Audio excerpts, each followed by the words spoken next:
عليكم ورحمة الله وبركاته. إن الحمد لله نحمده ونستعينه ونستغفره ونعوذ بالله من شرور أنفسنا ومن سيئات أعمالنا. من يهده الله فلا مضل له ومن يضلل فلا هادي له. أشهد أن لا إله إلا الله وحده لا شريك له وأشهد أن محمدا عبده ورسوله وبعد. أيها الإخوة, hari ini hampir-hampir kaum muslimin disifati dengan sifat-sifat buruk, terutama kaum muslimin di negeri kita ini. Siapa yang menghambur-hamburkan waktu, menyia-nyiakan waktu? Al-jawab, kaum muslimin. Beda dengan sebagian orang-orang kufar yang betul-betul memanfaatkan waktu itu luar biasa. Siapa yang tidak amanah? Mayoritasnya kaum muslimin. Siapa yang jualan 1 kilo padahal cuman 9 on? Jawabnya kaum muslimin. Siapa yang banyak korupsi? Kaum muslimin. Bahkan siapa yang berbuat syirik? Kaum muslimin. Nah, melihat mayoritas kaum muslimin seperti ini, banyak dari saudara-saudara kita putus asa. Keluar dari mulutnya ucapan-ucapan yang putus asa, menunjukkan mereka ini putus asa. Orang Islam memang begitu. Ucapan yang keluar dari mulut mereka. Siapa? Orang Islam. Oh, orang Islam memang begitu. Ini menunjukkan keputusasaan mereka. Nah, orang yang putus asa menyematkan sifat-sifat buruk kepada kaum muslimin, seolah tidak ada harapan. Ketahuan, dia tidak baca Al-Quran, dia tidak baca hadis, atau mungkin sekedar membaca selewatan, atau nggak tahu artinya, atau hanya menghafal saja ayat-ayat Al-Quran, tidak memahami artinya. Kalau mereka memahami, insya Allah mereka tidak akan putus asa. Kenapa? Karena Allah berjanji akan mendatangkan kaum muslimin, bahwa nanti entah tahun berapa, Allah masih rahasiakan. Allah akan tampakkan tahun berapa, tepat ketika mereka muncul, atau barangkali beberapa bulan sebelumnya, 1-2 tahun sebelumnya. Ada tanda-tanda. Nah, inilah insyaallah ta'ala yang akan kita bahas dalam waktu yang tidak terlalu lama, sampai Isya nanti. Mudah-mudahan walaupun sedikit, walaupun ringkas, kita bisa mengambil faidahnya. Siapa mereka ini? Dan ini Allah Rabbul Alamin langsung memberikan kabar gembira ini. Di saat apa? di saat kaum muslimin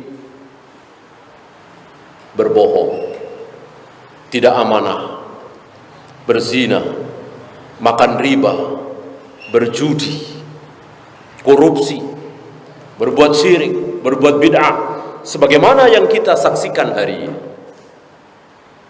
Bolehkah antum putus asa? Keadaan seperti ini itu mayoritas. Bahkan ada seorang muslim yang tanpa malu-malu dia mengatakan, saya cukup makan bunganya saja. Dia punya uang 1 miliar misalnya, usaha tidak bisa, takut gagal, maka di deposito. Cukup saya makan bunganya tiap bulan. Inna lillahi wa inna ilaihi raji'un. Sesuatu yang menjadi makanan Yahudi dimakan oleh kaum muslimin hari ini. Apa? Riba. Tanpa malu-malu. Gimana ini? Gimana ini? Padahal kalau mereka dituduh berzina dengan ibunya, marah dia. Padahal itulah dosa riba itu seperti anak menzinai ibunya, kayak rajulu ummahu. Itu pun zina yang paling kecil. Zina yang paling ringan dosanya itu seperti anak menzinai ibunya. Waliyadzubillah. Itu dilakukan oleh kaum muslimin hari ini tanpa malu-malu. Ya. Nah, melihat keadaan kaum muslimin seperti ini, bolehkah kita berputus asa? Tentu tidak boleh. Kenapa tidak boleh? Karena kita ragu dengan ayat Al-Quran. Sampai kapanpun kaum muslimin ya akan seperti ini. Berarti dia kufur terhadap ayat Al-Quran. Ayat Al-Quran tegas-tegas akan datang nanti. Kaum muslimin yang sifat-sifat mereka tidak jauh dari sifat Rasul dan para sahabat. Apa yang pertama? Yuhibbuhum.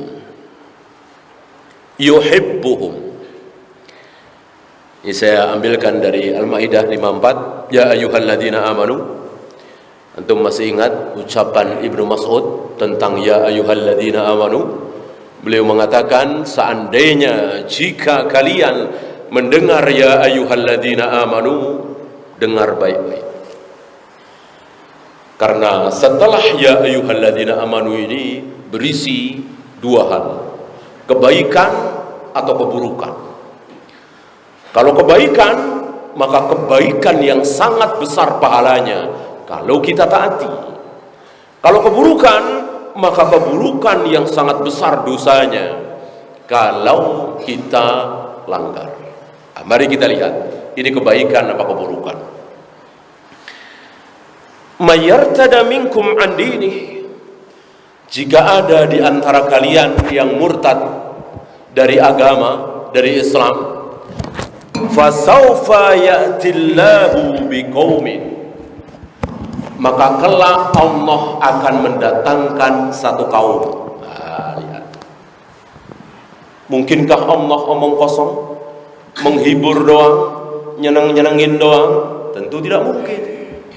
Ini betul-betul kenyataan bahwa entah tahun berapa, abad keberapa, apakah 100 tahun lagi, apakah 200 tahun lagi, hanya Allah yang tahu, bahwa Allah akan mendatangkan satu kaum yang 1, 2, 3, 4, 5, 6. Ada 6 sifat yang Allah sebutkan di ayat ini.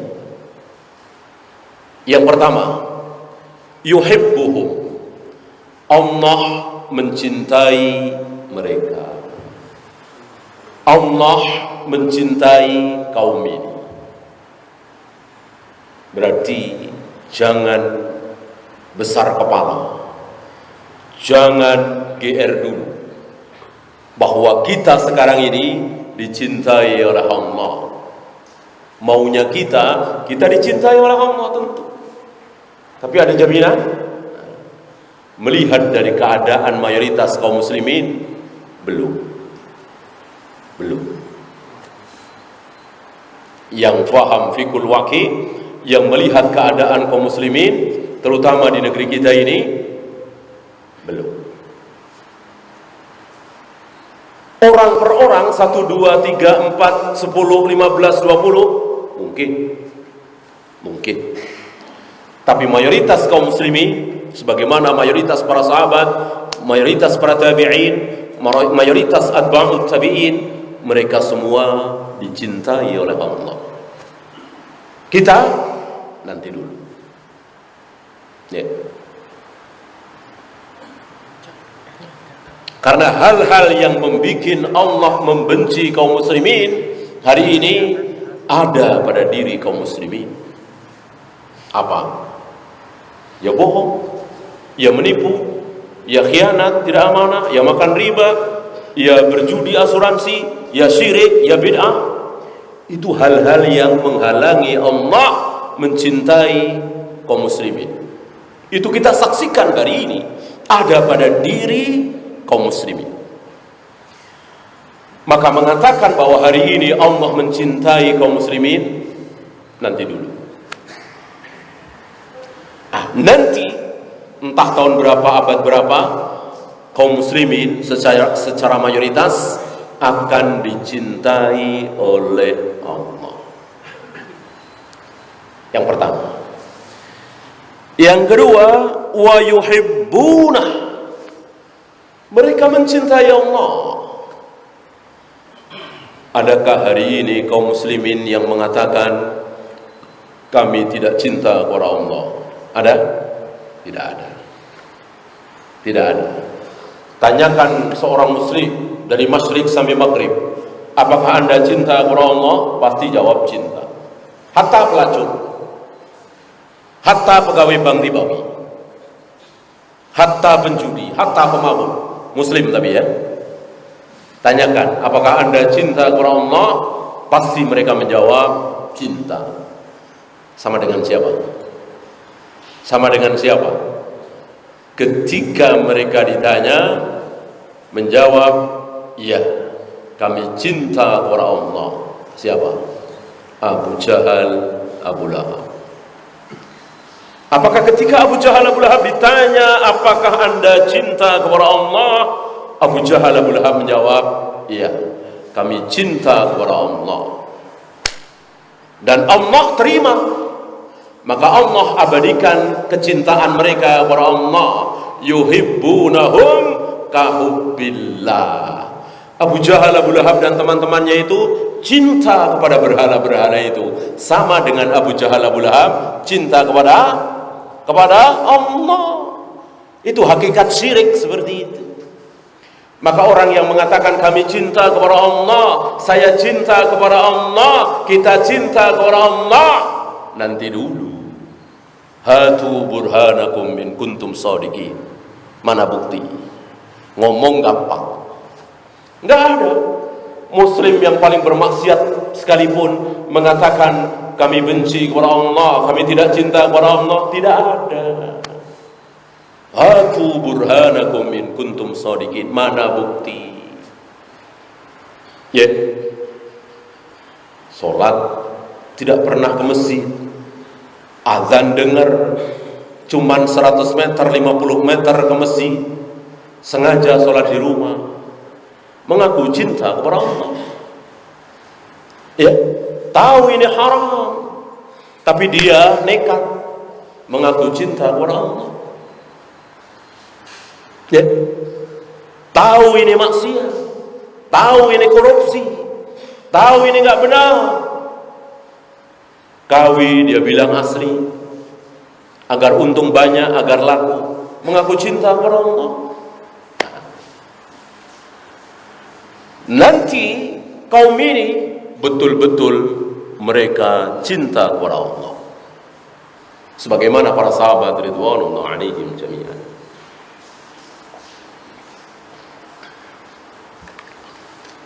Sebagaimana para nabi, para rasul. Lihat bagaimana Nabi Ibrahim, saking cintanya kepada Allah, maka orang yang sangat beliau cintai, demi cintanya kepada Allah, demi ketaatan kepada Allah, beliau siap menyembelih manusia yang sangat beliau cintai. Baru ini, baru boleh mengaku cinta kepada Allah. Ya. Sementara belasan tahun kerja di tempat riba, kerja di tempat pabrik khamar, kerja di tempat maksiat, perjudian, asuransi, dia sudah tahu dari 12 tahun yang lalu sampai hari ini dia belum keluar. Ngaku cinta kepada Allah. Ya. Nah, kaum ini betul-betul bukan sekedar pengakuan. Secara kenyataan, bukti menunjukkan mereka betul-betul cinta kepada Allah, sebagaimana para sahabat.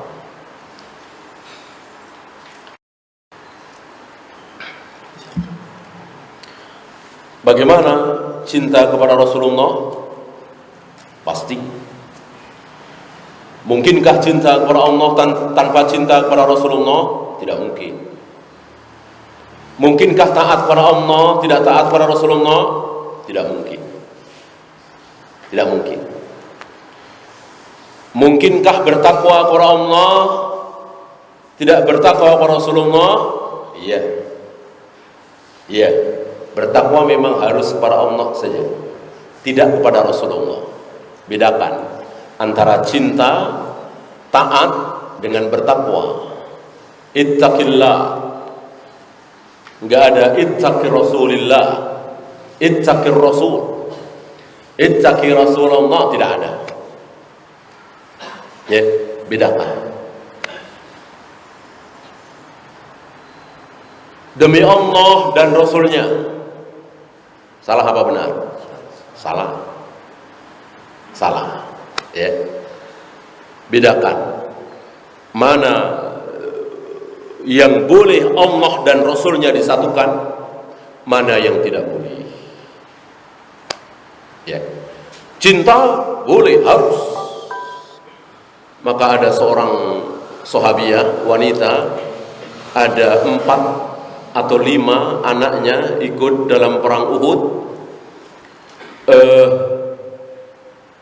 Keempat-empatnya atau kelima-limanya gugur. Datanglah khabar, datanglah berita, menyampaikan berita bahwa anakmu yang nomor 1 gugur, nomor 2 gugur. Seorang nggak mau dengar, ya. Anak wanita ini, bagaimana Rasulullah? Bagaimana Rasulullah? Apakah Rasulullah selamat?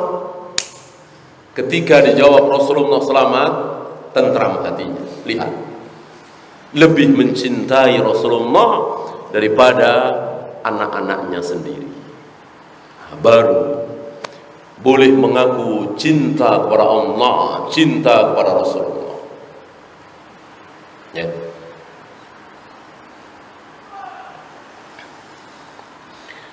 Adzillatin 'alal mu'minin. Ciri selanjutnya, merendah, tidak meninggi, tidak membesarkan diri, tapi merendahkan diri. Di mana? Alal mu'minin, di hadapan orang-orang yang beriman, di hadapan kaum muslimin, merendah, ngalah, tidak membesarkan dirinya, tidak menyombongkan dirinya di hadapan kaum muslimin. Banyak dari kita tidak memenuhi syarat ini. Hatta sebagian ikhwan-ikhwan yang ngaji sunnah kurang bisa merendahkan dirinya di hadapan kaum muslimin. Ya, terutama para tokoh, orang besar. Ambil contoh misalnya Pak Bupati atau ketinggian Pak Camat lah, atau Pak Lurah lah. Saya undang makan di rumah saya, gitu. Rumah saya jelek, reot, miskin, terus tidak datang. Apapun alasan saya, ya kan, mengundang makan itu tidak harus walimah, kan, tidak harus walimatul urus, kan? Apapun, pokoknya undangan makan.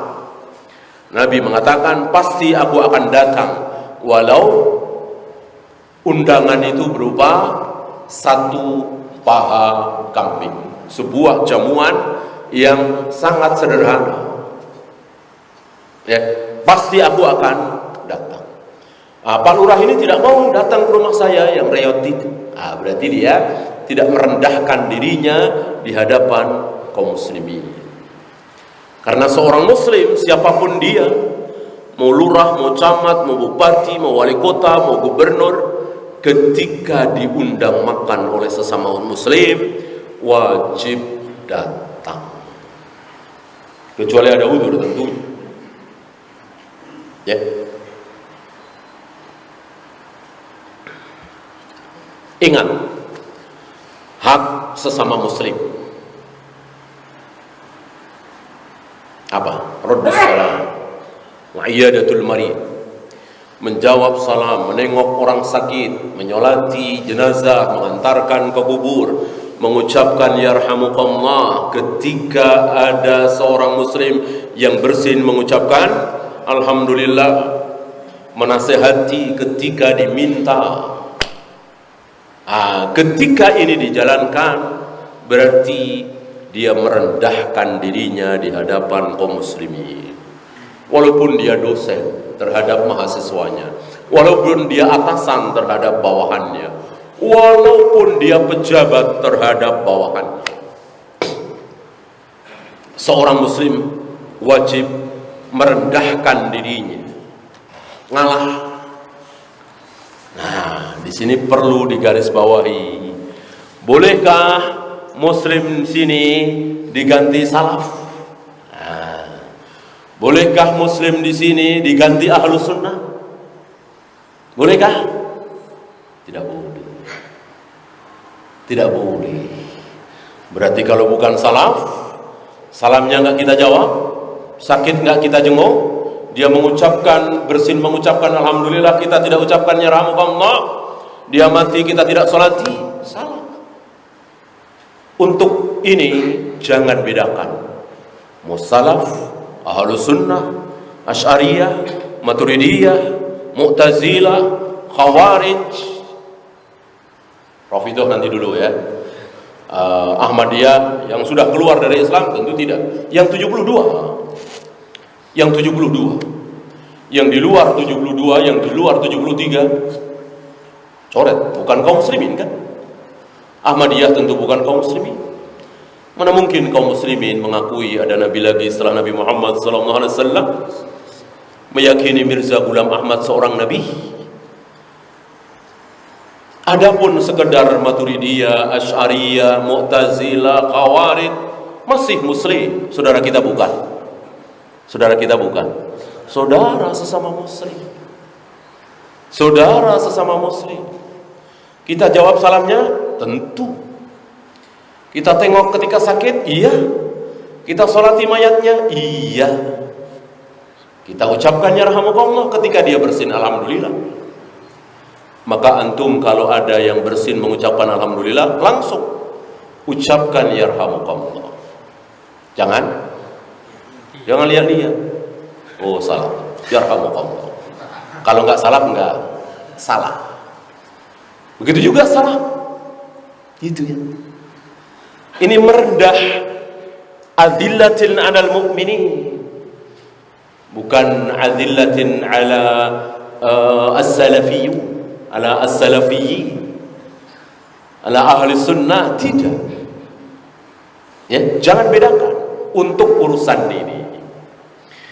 Membedakan mana salaf, mana bukan salaf, mana ahlu sunnah, mana bukan ahlu sunnah, itu dalam masalah mencari ilmu. Kalau cari ilmu nggak boleh di luar sana. Subhan, antum diajari subhan, diajak melakukan syirik, melakukan bid'ah, tentu kerugian besar, dimasuki subhan, ya kan? Adapun masalah cinta, salam, yarhamukallah, membantu, menolong, menyolati mayat, jangan pilih-pilih. Ya. Terutama orang-orang awam. Jangan.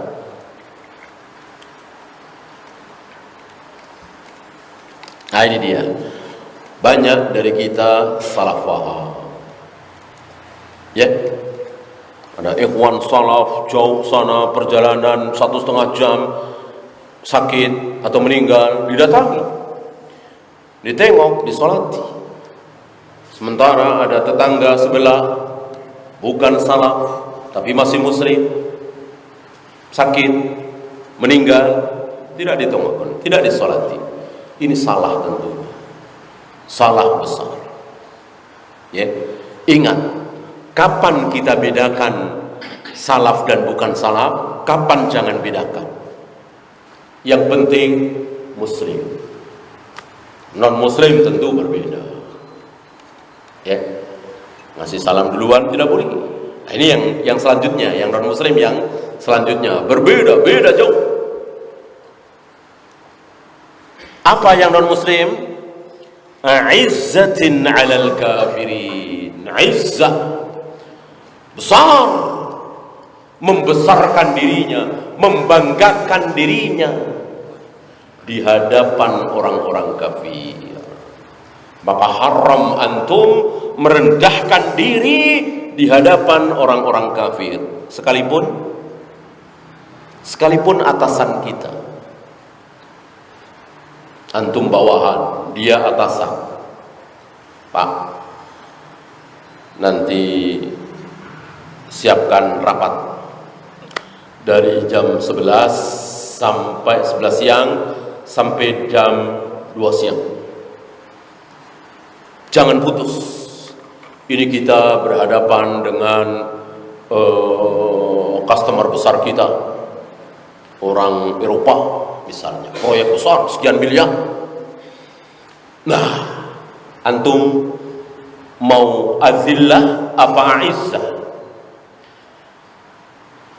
Kalau antum merendahkan diri di hadapan orang kafir, antum akan mengatakan, ya Pak, siap. Hari Jumat misalnya, atau nabrak waktu sholat duhur, berjamaah sholat duhur, jangan tinggalkan jam 11 sampai jam 2, tidak boleh keluar. Sementara hari Jumat misalnya, kalau antum mengatakan siap Pak, berarti antum sedang merendahkan diri di hadapan orang kafir. Keluar dari kaum ciri-ciri kaum ini.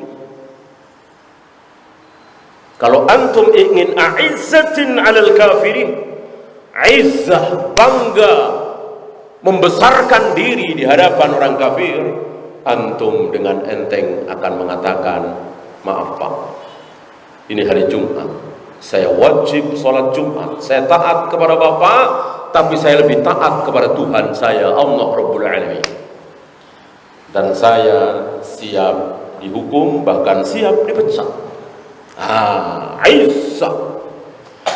Baru ini izzah. Ini sempurna izzahnya.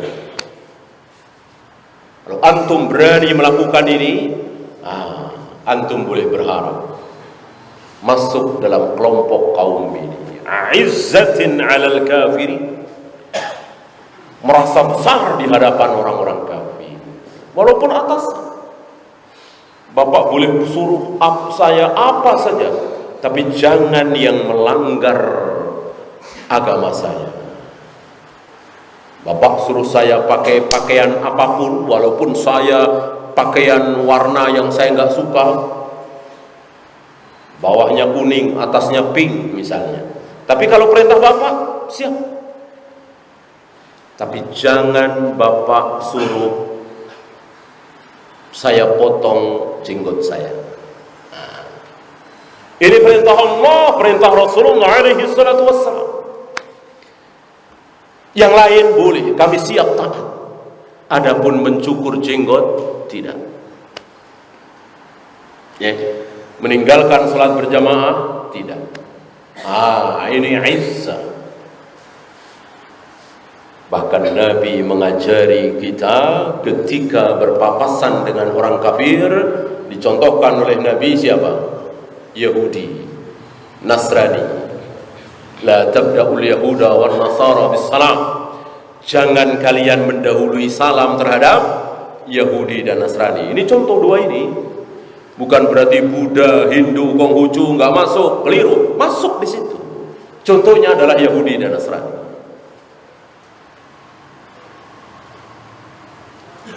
Karena kekafiran ini banyak. Pelopornya adalah Yahudi dan Nasrani, musuhnya kaum muslimin. Walan tardu ankal yahudu walan nasara hatta tattabi'a millatahum. Ya.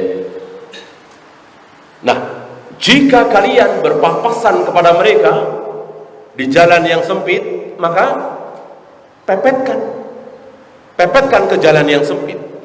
Artinya, kalau jalan itu hanya bisa dilewati oleh satu orang, harus gantian, nggak mungkin papasan gitu, maka dia yang harus ngalah. Kita tidak boleh ngalah. Lihat, sampai sekedar papasan nggak boleh ngalah. Kenapa? Karena kita tidak boleh merendah di hadapan orang kafir. Gitu. Papasan saja nggak boleh ngalah. Gimana kita disuruh mengucapkan selamat Natal? Waliyadzubillah, na'udzubillah min dzalik. Ini rendah sekali kita. Sebagai seorang muslim rendah sekali ketika kita mau mengucapkan selamat Natal. Rendah serendah-rendahnya. Sangat menentang akal sehat kita. Ada orang habis mencuri, ada orang habis berzina, ada orang habis minum khamr, kita kasih selamat. Pantaskah? Tentu tidak pantas. Nggak ada dari antum, dari siapapun yang tega melakukannya. Selamat ya. Anda sukses minum khamr, Anda sukses mencuri, Anda sukses korupsi. Adakah manusia yang tega mengucapkan selamat itu? Ini ribuan kali lipat lebih buruk dari minum khamr, dari korupsi, dari berjudi. Apa? Merayakan kelahiran Tuhan. Tuhan punya anak, dirayakan. Kita kasih selamat. Inna lillahi wa inna ilaihi raji'un. Betapa rendahnya seorang muslim yang mau tega memberikan selamat Natal. Rendah serendah-rendahnya. Padahal mestinya apa? Izzatin 'alal kafir. Tinggi kita, bangga kita sebagai seorang muslim di hadapan orang-orang kufar. Ya. Maka wajib bagi antum, wajib bagi saya bangga dengan jenggot kita, bangga dengan sunnah yang kita lakukan, bangga dengan ketaatan-ketaatan kita tampakkan kepada orang-orang kufar. Fashhadu bi anna muslimun. Saksikan bahwa kita ini seorang muslim. Enggak boleh begitu, saya muslim. Saya tidak boleh mengucapkan begitu, saya muslim. Tampakkan. Tidak boleh kita sembunyikan. Beda dengan sesama muslim, ya. Salat malam, sembunyikan. Baca Al-Quran sambil menangis, sembunyikan. Merendah terhadap sesama muslim. Sedekah, sembunyikan terhadap sesama muslim. agar tidak ada riya. Kalau kafir, tampakkan saya muslim. Gitu.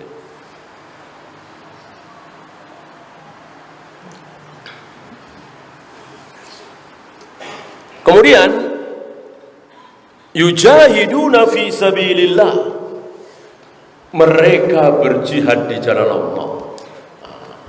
Ini yang sedang tidak kita saksikan. Ini yang hilang semenjak 300-400 tahun yang lalu. Ya, berjihad di jalan Allah, perang, kita, ini yang tidak kita saksikan ada di tengah-tengah kaum muslimin. Sementara inilah yang dilakukan oleh Nabi, yang dilakukan oleh para sahabat, yang dilakukan oleh tabi'in, atba'ut tabi'in, jihad. Antum tahu mulai jihad tahun berapa? 13 tahun pertama belum kan? Kemudian beliau hijrah ke Madinah. Kira-kira 2 atau 3 tahun, berarti 15 tahun. Iya. Sementara beliau menjadi nabi, menjadi rasul kan 23 tahun. Ya. Berarti kira-kira beliau berperang itu sekitar 8 tahunan. Ya, sekitar 8 tahun. Sebelum 8 tahun itu belum ada jihad. Memang belum disyariatkan jihad. Maka siapa yang berjihad melawan Abu Jahal, Abu Lahab, salah dia. Belum ada jihad. Dan alhamdulillah para sahabat faham. Tidak ada dari sahabat itu yang memaksakan diri. Padahal kalau mau, bisa enggak? Bisa. Bisa sekali. Ya. Malam-malam Abu Jahal keluar rumah, ya, pasti kan? Pastilah, ada lah malam-malam atau sedang sendiri, kuntit, ya, tusuk dari belakang. Kira-kira bisa nggak? Bisa, bisa sekali. Di sekeliling Ka'bah itu ada apa? Antum tahu? Ini Nabi sudah jadi Nabi, jadi Rasul. 13 tahun di Mekah, beliau sholat, belum tawaf, belum sa'i, belum disyariat. Sholat sudah ada, 2 rakaat, belum 5 waktu. Sholat subuh belum ada, sholat duhur belum ada, sholat asar, maghrib, isya belum ada. Yang ada 2 rakaat.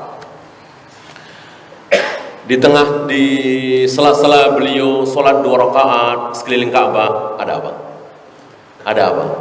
Ada berhala. Ada Lata, ada Uzza, ada Hubal, ada Manat.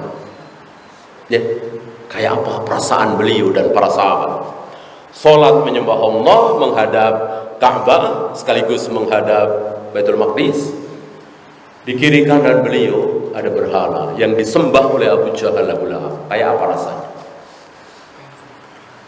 Ya, sementara banyak di antara antum salat kiri kanan melakukan bid'ah, risih, nggak mau sholat di situ lagi, ya kan?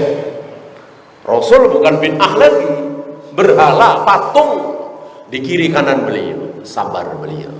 Sahabat juga sabar.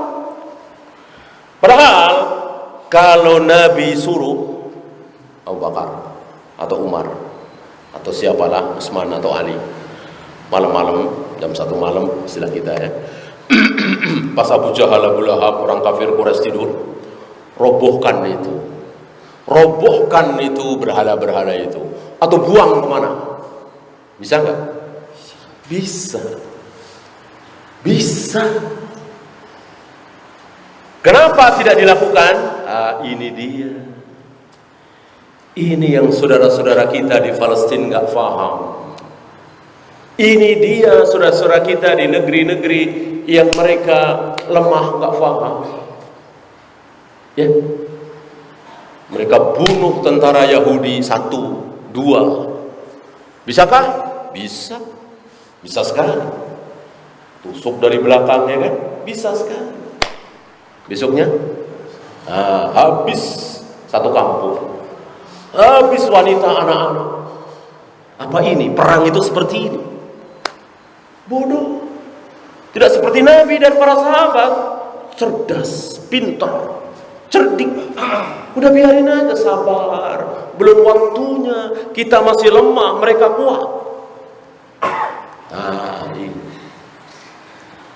Sampai pada puncaknya, Makkah yang merupakan negeri yang paling mulia, tidak ada tempat yang lebih dicintai oleh Allah melebihi Makkah.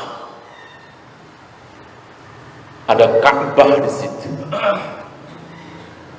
Yang jika Ka'bah ini ditarik lurus ke atas, maka akan sampai tempat yang dimana para malaikat sholat berjamaah di tempat itu, Baitul Ma'mur, satu kali.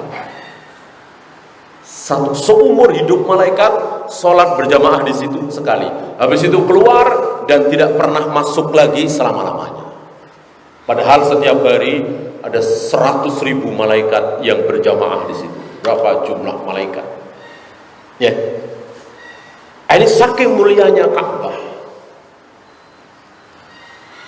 yang Allah tidak biarkan Abrahah dari Habasyah mau menyerangnya. Allah tidak biarkan. Sementara Abdul Muthalib membiarkan. Lihat bagaimana seorang Abdul Muthalib yang kufur lebih cerdas, lebih faham dalam masalah ini daripada saudara-saudara kita. Ya, Abdul Muthalib faham. Ketika Abrahah mau menyerang Ka'bah, Abdul Muthalib bawa kambing-kambingnya, bawa ternaknya, keluar mengungsi. Kenapa? Ini milik kami. Kambing, unta, sapi, ternak-ternak milik kami. Ka'bah bukan milik kami. Ka'bah milik Allah. Biarkan Allah berbuat sesuka Allah terhadap orang yang akan menginjak-injak Ka'bah. Cerdas Abdul Muthalib. Padahal kufur. Abdul Muthalib tidak jauh beda dengan Abu Jahal, Abu Lahab. Syirik. Beda dengan Waraqah bin Naufal. Beda dengan bapaknya Sa'id bin Zaid, yaitu Zaid bin Amr bin Nufail. Itu tidak syirik. Bertauhid. Sama dengan tauhidnya Nabi Ibrahim, Nabi Ismail. Nah, Abdul Muthalib tidak berada di kelompok Waraqah bin Naufal. Mayoritasnya memang di kelompok Abu Jahal, Abu Lahab. Ya, nah ini barangkali antum bisa mendapatkan gambaran kenapa Nabi bersabda, ayahku di neraka, ibuku di neraka. Padahal mereka berdua wafat, kan Islam belum datang. Beliau belum jadi Nabi. Jawabannya ini Waraqah nih. Waraqah bin Naufal, Zaid bin Amr bin Nufail, ini jawabannya. Dua orang ini, 2 atau 3 orang. Kenapa? Karena di Mekah itu tidak mengalami masa fatrah. Madinah mungkin, Yaman iya, Syam, Mekah tidak.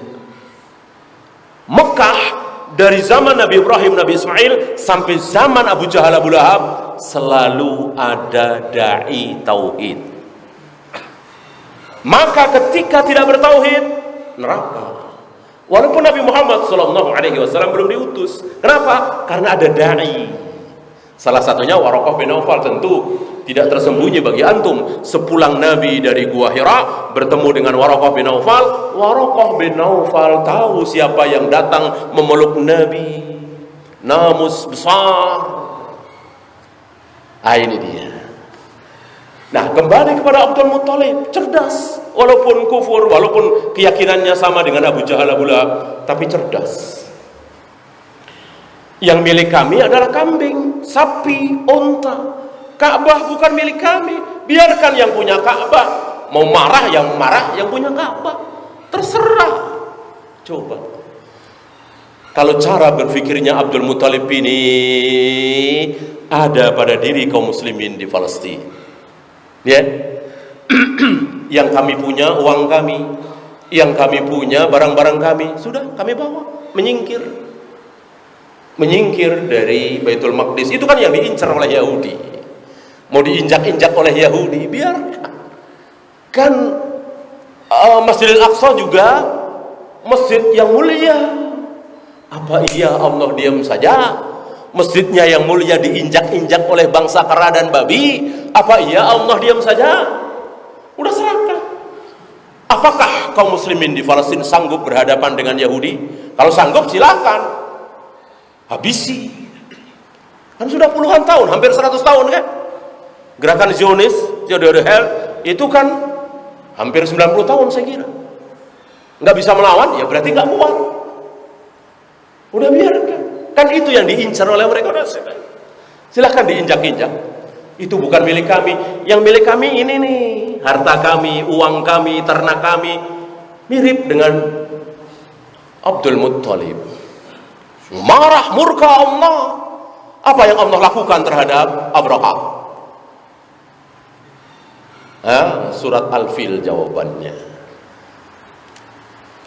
Badan mereka, badan Abraha dan bala tentaranya, ka'asfim ma'kul, seperti daun yang dimakan ulat.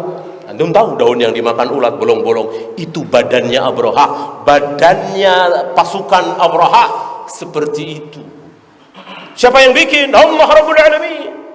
Seandainya kaum muslimin bersikap seperti Abdul Muthalib, tinggalkan Yerusalem, tinggalkan Masjidil Aqsa, karena memang gak sanggup. Daripada berdarah-darah, daripada gak sempat belajar agama, oleh karena itu sunnah jauh sekali dari mereka, gak sempat belajar akidah, gak sempat belajar manhaj, melawan Yahudi, mending melawannya pakai meriam, pakai senjata berat, melawannya pakai ketapel, pakai batu. Ya, ainal akal? Mana akal ini? Ya, nah, luar biasa fatwanya Syekh Albani, fatwanya Syekh bin Baz. Ya, masuk, Syekh? Ya, kita salat dulu ya. Wassalamualaikum warahmatullahi wabarakatuh. Wa akhiru da'wana